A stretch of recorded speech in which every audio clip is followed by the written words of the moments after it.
சக்தியும் ஜனனியும் இப்போ ஒரு முக்கியமான எவிடன்ஸை எதிர்நோக்கி காத்திருக்காங்க.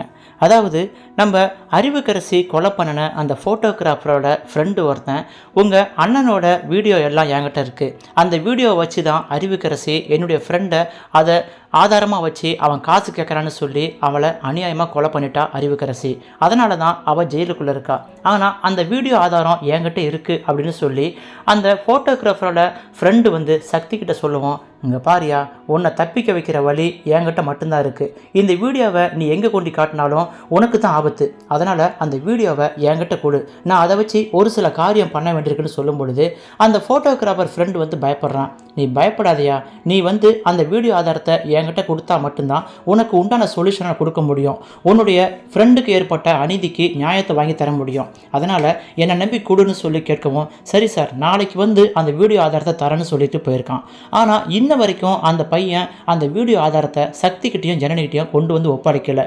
இதை நம்பி வந்து சக்தியும் ஜனனியும் வீட்டில் பயங்கரமாக பில்டப் பண்ணிட்டாங்க.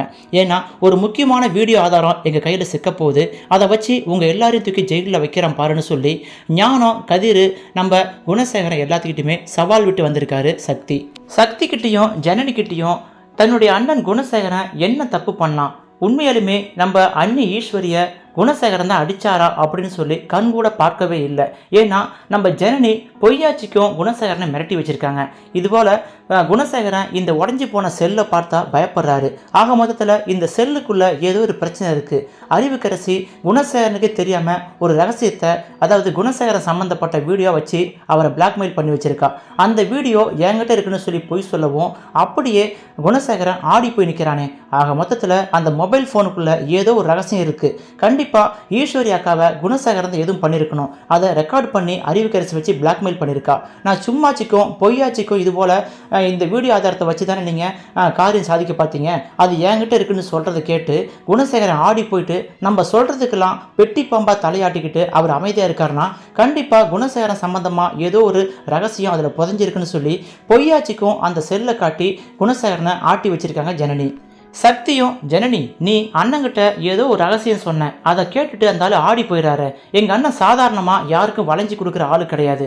ஆனால் இப்போது தர்ஷன் கல்யாணத்துக்கு சம்மதம் தெரிவிச்சது, பார்கவியை கல்யாணம் பண்ண வச்சது, நம்ம அறிவுக்கரசிக்கு எதிராக அவர் செயல்பட்டதெல்லாம் பார்த்தா நீ வந்து அந்த ரகசியத்தை சொன்ன பிறகு தான் அவர் கேரக்டரையே மாற்றிக்கிட்டாரு. ஆக மொத்தத்தில் நீ என்ன சொன்ன, எங்கள் அண்ணன் எதுக்காக பெட்டி பாம்பா அவங்ககிட்ட அடக்கி வாசிக்கிறார் சொல்லும் பொழுது ஜனனி வந்து இந்த உண்மையை சொல்கிறாங்க. என்கிட்ட ஒரு ஆதாரமும் இல்லை, நான் வந்து சும்மாச்சிக்குமே பொய் சொன்னேன். ஏன்னா அவர் அந்த செல்லுக்காக தான், அந்த மொபைல் ஃபோனில் ஏதோ ரகசியம் இருக்குது, அது என்கிட்ட மாட்டிடுச்சு அப்படிங்கிற ஒரு காரணத்துக்காக தான் நான் சொல்கிறதுக்கெல்லாம் இப்போ ஆடிக்கிட்டு இருக்காரு. அதனால் அந்த செல்லுக்குள்ளே ஏதோ ஒரு பிரச்சனை இருக்குதுன்னு சொல்லி இப்போது அந்த பையனை பிடிச்சா எல்லாம் தெரிய வரும்னு சொல்லி அந்த வீடியோ ஆதாரத்துக்காக இப்போ சக்தியும் ஜனனியும் காத்திருக்காங்க. அந்த பையனும் இப்போ வந்துட்டான். அவங்ககிட்ட இருந்து அந்த வீடியோ ஆதாரத்தை பார்த்த உடனே கண்டிப்பாக ஜனனி, சக்தியல் ரெண்டு பேருமே அப்படியே உறைஞ்சி போவாங்க. ஏன்னா நம்ம ஈஸ்வரிய குணசேகரன் கொடூரமான முறையில் அடித்து தாக்கி அந்த செவுத்தில் மோத வச்சு ரத்தம் வர வச்சது எல்லாமே அந்த வீடியோவில் பதிஞ்சிருக்கு. அதனால் அந்த வீடியோ ஆதாரத்தை பார்த்தா, பாத்தியா உங்கள் அண்ணன் எவ்வளோ மோசமான ஆளாக இருக்கான் பாத்தியா, போயும் கட்டண பொண்டாட்டின்னு கூட பார்க்காம, ஒரு பெண்ணுன்னு கூட பார்க்காம ரூமில் வச்சு எந்த அளவுக்கு அடிச்சிருக்கான் பாத்தியா, சமாதானம் பேச வந்த ஈஸ்வரி அக்காவை இப்படி கொடுமையாக தாக்கி ஹாஸ்பிட்டலில் ஹோமா ஸ்டேஜில் அட்மிட் பண்ணுற அளவுக்கு அந்த ஆள் பண்ணி வச்சிருக்கான பாத்தியா சக்தின்னு சொல்லி நம்ம ஜனனியும் கண்ணீர் விட்டு அழுவாங்க. அதை பார்த்துட்டு சக்தியும் பயங்கர கோவப்படுவார். எங்கள் அண்ணன் இது போல் ஒரு கொலகாரம் மாதிரி இருக்கானே, அந்த ஆள் உக்கரமாக இருக்கானே, அந்த ஆள் மனுஷனே கிடையாது. நானும் எங்கள் அண்ணனுக்காக கொஞ்சம் பறிஞ்சு பேசினேன், ஆனால் அதெல்லாம் தப்பு. இனிமேல் எக்காரணத்துலேயும் எங்கள் அண்ணனுக்கு சப்போர்ட் பண்ணி பேச மாட்டேன் ஜனனி, நீ ஒன்றும் கவலைப்படாத, இதுக்கு கண்டிப்பாக நியாயத்தை வாங்கி தரணும்னு சொல்லி நம்ம சக்தியும் அந்த வீடியோ ஆதாரத்தை வச்சு இப்போ பயங்கரமாக ஆக்ரோஷமாக போகிறாரு. உண்மையை சொல்ல போனால் குணசேகரனோட அந்தரங்க விஷயம், குணசேகரன் வாலிப வயசில் என்னென்ன தப்பு பண்ணார், குணசேகரன் தன்னுடைய சொத்துலாம் தம்பிக்கு பேரில் எழுதி வைக்கிறேன்னு சொல்லி ஒரு பொய்யாச்சிக்கு நாடகம் போட்டது எல்லா ரகசியமே சக்திக்கு தெரியும். ஆனால் இந்த உண்மை ஜனனிக்கு தெரியாது. ஏன்னா குணசேகரன் மண்டபத்தில் தர்ஷன் கல்யாணத்தை நடத்தி வைக்கும் பொழுது மண்டபத்தில் இருக்காங்க. அப்போது நம்ம சக்தி தான் வீட்டுக்கு தனியாக வந்து ஏதோ எவிடன்ஸ் இருக்கான்னு சொல்லி குணசேகரன் பீரோவை ஆராய்ஞ்சு பார்க்கும் பொழுது அங்கே தோண்ட ரகசியம் வர்ற மாதிரி குணசேகரனோட ஒவ்வொரு ரகசியத்தையும் தெரிஞ்சுக்கிட்டாரு. ஏற்கனவே குணசேகரன் வாலிப வயசில் நிறைய குடும்பத்தை அழித்து சொத்துக்களை சேர்த்தது, அதுவும் இல்லாமல் ஒரு பெண்ணோட வாழ்க்கை சக்தியை அழிச்சு அதன் மூலயமா சொத்துக்களை சேர்த்தது, ஒரு பெண்ணோட குடும்பத்துக்கு துரோகம் பண்ண குணசேகரன் சொல்லி நிறைய ரகசியத்தை, அண்ணனை பற்றிய ரகசியத்தை சக்தி தெரிஞ்சு வச்சுக்கிட்டாரு. அதனால சமயம் வரும்பொழுது சரியான நேரத்தில் அந்த உண்மையெல்லாம் சொல்லி குணசேகரனோட முகத்தை கிழிக்கணும்னு சொல்லி சக்தி காத்துக்கிட்டு இருக்காரு. இது தெரியாம வீட்டில் கதிர் ஞானம் 2 பேருமே சக்தியை கேவலமாக பேசுறது, பொண்டாட்டி முந்தானியை பிடிச்சிட்டு அலையிறான் பாரு, இவெல்லாம் ஒரு ஆம்பளையான்னு சொல்லி காரி துப்பாத அளவுக்கு ஞானம் பேசுறது, அதை பொறுத்துக்க முடியாம சக்தி வந்து, இங்க பாரியா நீ அண்ணனா இருக்க, அதனால உன்னை சும்மா விடுறேன், ஓங்கி அடிச்சனா நீ அவ்வளோதான் தாங்க மாட்டேன்னு சொல்லி அண்ணனுக்கு எதிராக பேசுறதுன்னு சொல்லி அந்த வீட்டில் இப்போ முட்டல் மோதல் அதிகமாகிட்டே இருக்கு. இந்த சூழ்நிலையில் திடீர்னு கரிகாலம் ஓடி வரான். ஓடி வந்தவன், யோ வாயை மூடுங்கய்யா, உங்களுக்கு எப்போ பார்த்தாலும் சண்டை தீராதா, இங்கே என்ன நடக்குது தெரியுமா, இங்கே பாரியா மாமனை காணியா, உங்கள் அண்ணனை காணியான்னு சொல்லி ஒரு குண்டத்துக்கு போடுறான்.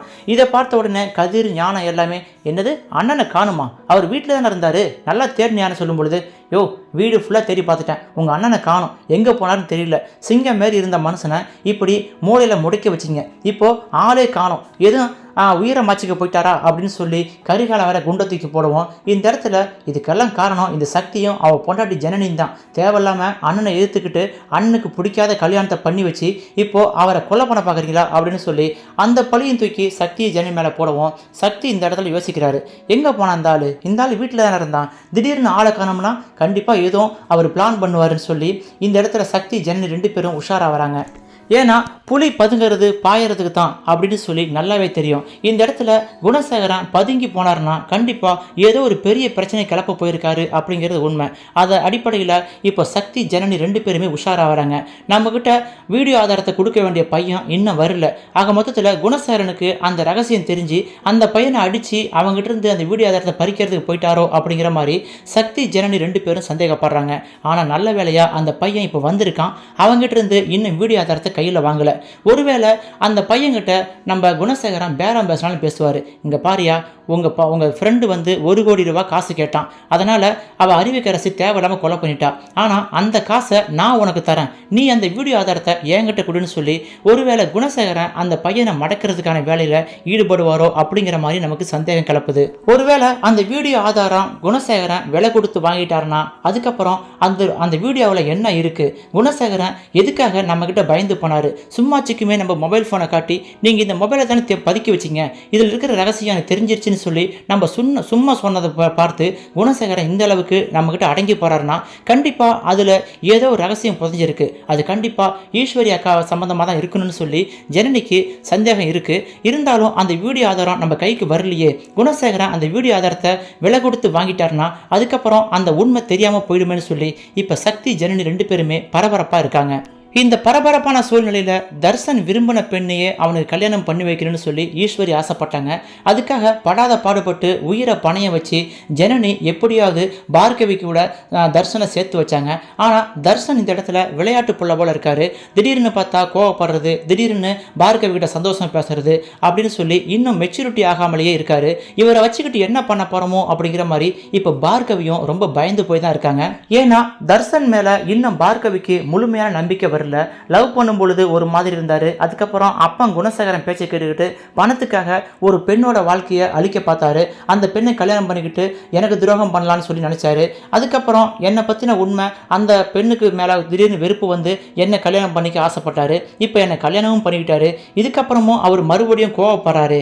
அவரோட மைண்டு வந்து ஒரு நிலையாவே இல்லையே. திடீர்னு அவன் அப்பன் குணசேகரன் பக்கம் போயிட்டா நம்ம என்ன பண்றது, நம்ம வாழ்க்கை என்ன பண்றது, இவங்கள போல நம்மளும் எதிர்நீச்சல் போட்டு இந்த வீட்டில் போராட வேண்டிய சூழ்நிலை வந்துருமோன்னு சொல்லி பார்கவி மிரண்டு போய் உட்காந்துருக்காங்க.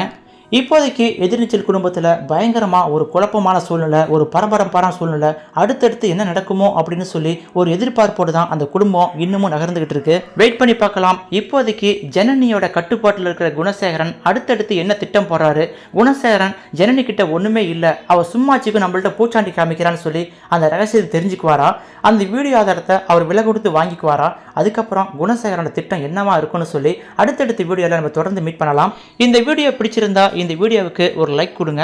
இந்த வீடியோவை உங்கள் நண்பர்களுக்கும் ஷேர் பண்ணுங்கள். மிக முக்கியமாக நீங்கள் நம்ம சேனலுக்கு புதியவராக இருந்தால் நம்ம சேனலை மறக்காமல் சப்ஸ்கிரைப் பண்ணிக்கொண்டு ஃபாலோ பண்ணிக்கோங்க.